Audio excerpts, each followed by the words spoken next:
Assalamualaikum warahmatullahi wabarakatuh. Alhamdulillah rabbil alamin. Bihi nasta'in ala umuri dunya waddin, wassalatu wassalamu ala asyrafil anbiya'i wal mursalin wa ala alihi wa sahbihi ajma'in. Qala bishrah li sadri wa yassir li amri wahlul 'uqdatam min lisani yafqahu qawli. Subhanaka la ilma lana illa ma 'allamtana innaka antal alimul hakim. La haula wala quwwata illa billahil aliyyil azim. Amin. Berbahagia tuan-tuan, puan-puan, para jemaah hadirin yang dirahmati Allah sekalian. Pertama-tamanya marilah sama-sama kita rafakkan setinggi-tinggi syukur kita kepada Allah Subhanahu wa taala kerana dengan izinnya pada pagi yang penuh barakah ini Allah masih memberikan kekuatan dan semangat kepada kita semua untuk sama-sama kita infakkan masa berharga kita ini ke jalan Allah. Mudah-mudahan nikmat sebegini dipanjangkan sepanjang usia kita sehinggalah dijemput bertemunya kelak insya-Allah. Mohon izin pada tuan-tuan sekalian untuk mengambil masa 10 atau 20 minit untuk sama-sama dalam perkongsian ilmu pada hari ini dalam kuliah subuh pada hujung minggu kali ini tuan-tuan. Dua perkara yang boleh saya berkongsi dengan tuan-tuan pada pagi ini, iaitu yang pertamanya berkaitan dengan tabayyun, yang keduanya adalah berkaitan dengan akaun kasih sayang. Yang pertama tuan-tuan, tabayyun. Tabayyun ini bermaksud kita selidik. Tuan-tuan. Kenapa saya bawa satu tajuk ini? Sebab hari ini kita dihadapkan dengan macam-macam berita, berbagai dugaan kadang-kadang sehingga meruntuhkan sebuah rumah tangga disebabkan tabayyun, tak buat, tak selidik, tanpa kita sedar pun sebenarnya kita sudah perlu memohon maaf kepada seseorang tersebut. Hati-hati tuan-tuan. Komunikasi kita sekarang ini banyak dalam laman WhatsApp, laman Messenger, laman FB page dan sebagainya.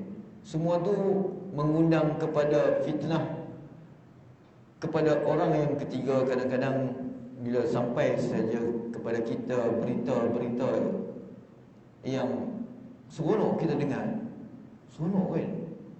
Oh, kawan kita ni dah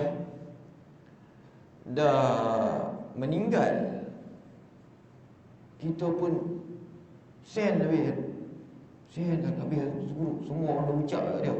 Tengok lagi dia naik motor, datang kan. Ada lagi. So selidik tuan-tuan. Itu baru sikit.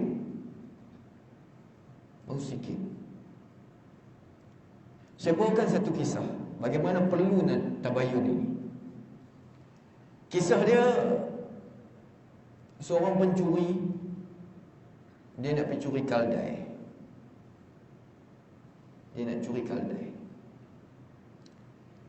Keldai ini dimiliki oleh seorang yang miskin. Dalam kampung tu ada orang kaya, ada orang miskin. Pencuri ni nak pergi ambil keldai, nak pergi curi. Dia potong tali keldai ni. Tiba-tiba hari tu keldai ni jadi cergas pula tuan-tuan. Keldai ni lari. Dia takut pencuri ni ambil. Keldai ni lari masuk ke rumah orang kaya. Dia kedah pintu, dia kedah dapur, dia kedah, baru dia keluar. Esoknya orang kaya bangun. Dia tengok tu, pintu cermin rumah dia dah pecah, sofa rumah dia berselerak. Marah dia. Ini mesti tak ada orang lain. Ini mesti keldai jiran sebelah aku. Dia marah. Dia marah. Dia ambil api, dia bakar rumah orang miskin tadi. Dia bakar rumah orang miskin tadi. Habis itu keluarga. Tinggal seorang anak dia yang kebetulan berada di luar. Balik-balik tengok rumah dia terbakar. Masya-Allah. Dia kata tak ada orang lain dah, mesti orang ni. Mesti orang ni punya kerja. Habis rumah aku, anak aku, binatang aku semua. Dia pun pergi ke rumah tu, dia bunuh habis orang. Sebab orang kaya tadi. Tuan-tuan, tengok ah. Saya contoh kenapa pengajaran dia habis semua. Kebetulan ada lagi anak dia ni yang belajar di luar negara. Balik-balik tengok-tengok habis rumah tu, tak ada rumah, habis semua. Balik-balik dia pun cari orang tu, dia bunuh. Dia bunuh tapi ada kesan dan dia ditangkap, dia dipenjarakan, dia digantung disebabkan bunuh orang. Apa pengajaran tuan-tuan? Pengajaran dia tabayun tadi. Pengajaran dia tuan-tuan, syaitan ni dia menjadi satu orang pencuri tadi. Dia potong tali je. Dia potong tali kepada kita. Maksud dia, kita kalau kita bercakaran dengan seseorang, cuba cari punca dia apa. Kalaulah tadi kan pencuri tadi dia nak curi. Dia nak curi keldai. Potong tali tu, tiba-tiba keldai lari. Dia pun tak dapat apa. Yang punca dia adalah pencuri tadi. Syaitan ni tuan-tuan, dia lemparkan sedikit isu dalam hati tuan-tuan. Ini pengajaran kepada kita bagaimana perlunya kalau selidik tadi. Dia lemparnya perasaan dengkinya kepada kita ni. Ada perasaan sikit, dia tengok-tengok kawan kita ni dah, jiran kita dah beli motor baru. Kita pun kena beli bang, motor baru. Dia dah mula dah. Ini nama dia perkara-perkara yang perlu kita selidik dari awal. Jangan sampai jadi macam habis semua. Satu kampung tu punca sikit saja masalah dia. Bercerai sebuah keluarga punca sikit saja masalah dia. Jadi sayang tuan-tuan hadirin Allah sekalian.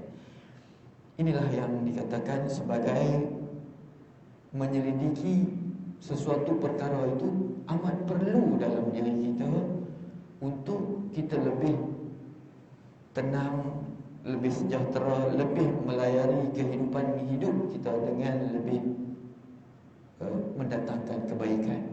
Terutama sekali kita dalam berkeluarga ini. Dalam berkeluarga amat perlu untuk kita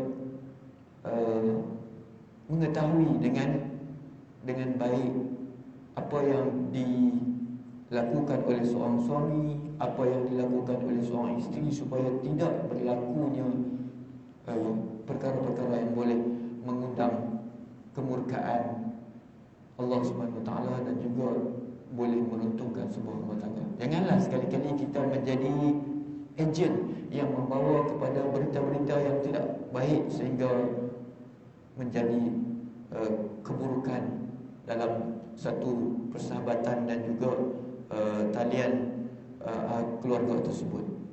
Itu yang pertama tuan-tuan, berkaitan dengan tabayyun.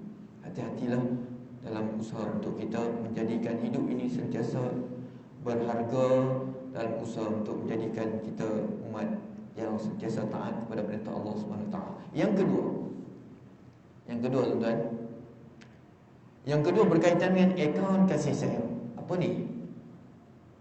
Akaun kasih sayang tuan-tuan. Akaun kasih sayang ni adalah disebabkan kita ni sebenarnya tuan-tuan sedar tak sedar, tuan-tuan ada akaun kasih sayang. Tuan-tuan dengan isteri tuan-tuan. Siapa yang selalu tinggalkan isteri tuan-tuan tu, akaun tu sebenarnya dah tinggal sikit. Kena maintain sekurang-kurangnya separuh daripada 100% tu tuan-tuan, akaun tuan-tuan dengan dia kena tinggi. Kalau akaun dia bawah 50, Tuan-tuan ada 20, lagi tukang kebun ada 800, dia sayang kawan lain. Ini saya cerita. Tuan nampak simple. Tempat simple. Anak kita, akaun kasih sayang. Satu hari berapa minit tuan-tuan sembang dengan dia? Berapa minit kawan-kawan sembang dia? Itu akaun tuan-tuan, akaun kasih sayang. Berapa minit dia duduk sembang kawan-kawan dia? Tuan-tuan tengok satu hari itu, kalau 5% tuan-tuan dengan anak, 95% tuan dia dengan kawan-kawan. Hati-hati tuan-tuan, bagi tinggi balik jumlah tersebut. Kenapa saya sebut benda ni, perlu tegaskan benda ni? Sebab tuan-tuan, ini penting. Terjadinya sesuatu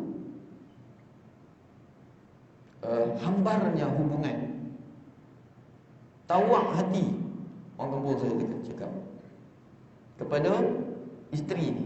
Disebabkan kita kadang-kadang, jangan salahkan isteri. Aku tak suka isteri aku ni, tak best, dia masak tak sedap. Tuan-tuan, hadirin yang dirahmati Allah sekalian, baik suami ataupun isteri, dia mempunyai satu akaun kasih sayang yang perlu kita jaga.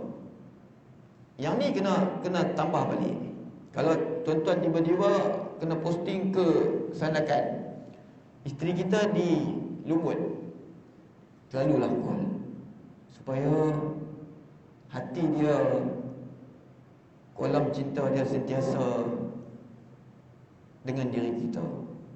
Begitu juga kita dengan mak dan ayah kita.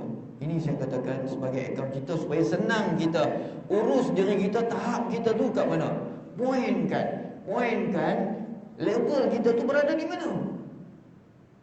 Ini tujuan dia adalah untuk mengekalkan semarak kasih sayang kita dengan isteri, dengan anak-anak, dengan mak dan ayah.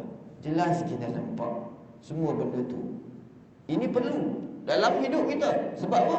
Sebab untuk menjadikan kita sentiasa disayangi, perlu kita menyayangi orang lain. Kita heran pasal apa isteri kita dah tak sayang kat kita, tak seronok dengan kita. Sembang pun sembang nak naik angin dia, baru banyak perkataan. Salah tuan-tuan. Ini antara salah satu punca dia.